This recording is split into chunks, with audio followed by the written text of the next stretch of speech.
Hello viewers and welcome to Review Information. In this video I will show you how to create a channel on Viber.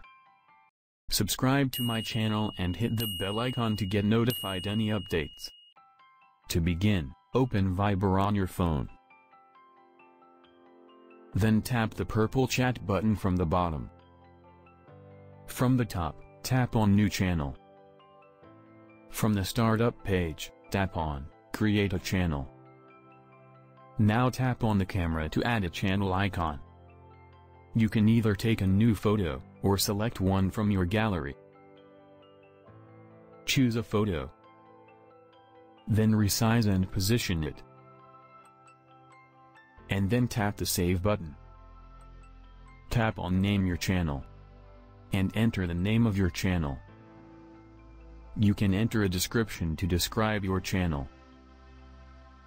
You can also enable the age restriction. When you are done, tap on OK from the top right corner. The next step is to invite people to your channel.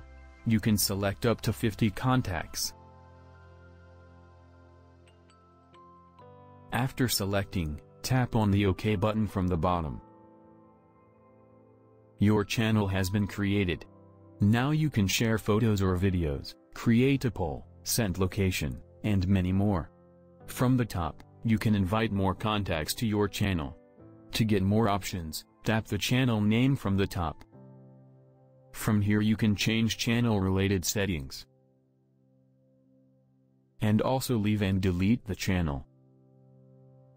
So in this way, you can create a channel on Viber. Thank you for watching. Hope you guys enjoyed my video. Please subscribe my channel for more videos. Goodbye.